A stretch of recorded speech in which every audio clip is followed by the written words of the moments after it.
Hello everyone, हारी to all. कैसे हैं आप सब? आई होप आप सब अच्छे होंगे फ्रेंड्स। आज इस वीडियो में हम डिस्कस करने वाले हैं, मैंने इससे पहले ही बैंकर्स के राइट्स के बारे में बताया था, ठीक है ना। आज इस वीडियो में मैं आपको बताने जा रहा हूँ duties of bankers.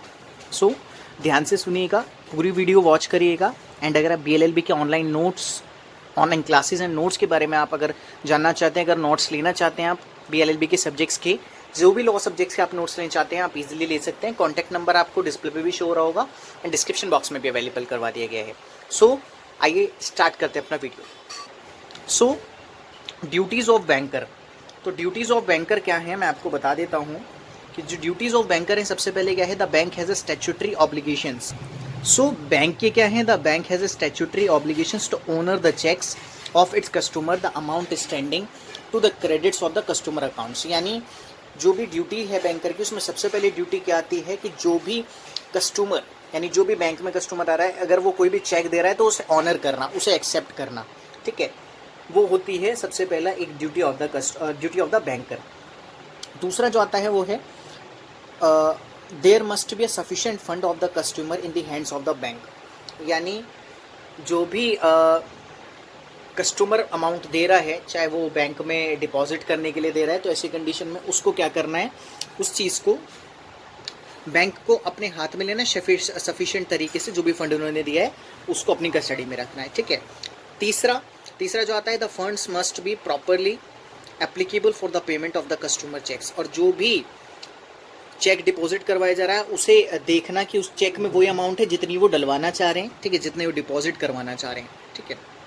The cheques must be properly drawn up, it should be complete in all respect. और जो भी चेक निकलवा रहे हैं, अगर कस्टमर को चेक के थ्रू पेमेंट लेनी है कोई, तो वो उस चेक को भी चेक कर लें कि वो उस चेक में क्या है, जो कंप्लीट डिटेल्स हैं, जो वो निकालना चाह रहे हैं अमाउंट, क्या वो सही है या नहीं। देन नेक्स्ट आता है, उसके बाद कुछ ऑब्लिगेशंस बता रखे हैं। ऑब्लिगेशंस में क्या है, the cheques must be presented for payment within a reasonable time 90 days. यानी अगर किसी ने आपको चेक दिया है, देखो बैंकिंग लॉ का आप सब्जेक्ट पढ़ रहे हैं, अगर किसी ने आपको चेक दिया है तो 90 डेज के पीरियड के अंदर आपको उसे ऑनर करवाना है। अगर आप नहीं करते तो आपकी लीगली ऑब्लिगेशंस खत्म हो जाती हैं, ठीक है।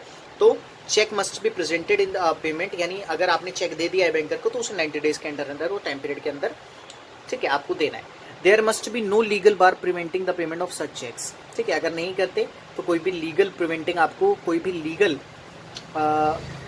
तरीके का प्रोविजन आपको उसमें नहीं मिलेगा। मीन्स आप लीगली कोई भी एक्शन नहीं ले सकते, ठीक है। ये हो गई ड्यूटीज़। उसके बाद आता है ऑब्लिगेशंस ऑफ बैंकर्स। क्या क्या ऑब्लिगेशंस हैं? ऑब्लिगेशंस मीन्स कर्तव्य जो कि एक बैंक के होते हैं। तो उसमें आता है सबसे पहले obligations of banker, the banker must not disclose to any outsider the details about the customers account. यानी आपका अकाउंट, सपोज करिए आपके अकाउंट में 5 करोड़ रुपीज़ हैं, ठीक है, और 5 CR आपके अकाउंट में है, और कोई और पर्सन अगर आपके अकाउंट की डिटेल लेने आता है, तो ऐसी कंडीशन में उसको बैंक नहीं बताएगा कि आपके अकाउंट में कितना पैसा है, ठीक है। आप खुद ही जाके चेक कर सकते हैं कि आपके अकाउंट में कितना पैसा है। तो ये ऑब्लिगेशन बनती है बैंकर्स की। दूसरा, however a disclosure can be made under the following 2 situations. और जब कभी भी हमें कोई भी अगर इन्फॉर्मेशन चाहिए, तो 2 सिचुएशंस यहाँ पे बता रखे हैं जहाँ पे डिस्क्लोज कर सकते हैं। पहला, when the law requires such disclosure to be made, यानी जब लॉ को ज़रूरत है और लॉ के द्वारा अगर हम निकलवा रहे हैं कि कितना अमाउंट और कितनी चीज़ है। सपोज करिए किसी के अकाउंट में 5 करोड़ रुपए आ जाते हैं, जबकि वो एक वेल इनकम नहीं जनरेट कर रहे हैं। यानी सपोज करिए कि वो कमा नहीं रहे, लेकिन क्या है ये, हाँ, तो ऐसी कंडीशन में क्या चीज़ होती है, तो वो चीज़ कहलाती है कि आपको कुछ भी चीज़ डिस्क्लोज नहीं करनी, ठीक है ना। तो वही चीज़ आती है इसमें बैंकर्स की ऑब्लिगेशंस में। जब लॉ को रिक्वायरमेंट होती है तब हम उसे डिस्क्लोज करवा सकते हैं बैंक के थ्रू। सपोज करिए कि इसने चेक इशू करा, ठीक है, और चेक के हमें डिटेल्स निकलवाने की, कब इशू करा, ठीक है, तो वो सारी चीज़ें बैंक आपको देगा। When the practice among us the banks permit such closure, obligations of banker to maintain proper records. और जो भी चीज़ है उनके प्रॉपर रिकॉर्ड्स रखना बैंकर्स की ऑब्लिगेशंस हैं। The bankers is under obligations to maintain accurate record of all transactions, credit as well as debit of the customer made with the जो भी पैसा क्रेडिट या डेबिट हो रहा है उनकी जानकारी रखना, ये भी बैंक की ड्यूटी है, बैंक का कर्तव्य है। आई होप आपको समझ आया होगा फ्रेंड्स। अगर आप चाहते हैं कि अदर किसी सब्जेक्ट की प्लेलिस्ट अगर हम स्टार्ट करें, तो आप कमेंट बॉक्स में कमेंट ज़रूर करें। और अगर कोई भी डाउट है, ठीक है, तो उसमें भी आप हमें कमेंट कर सकते हैं।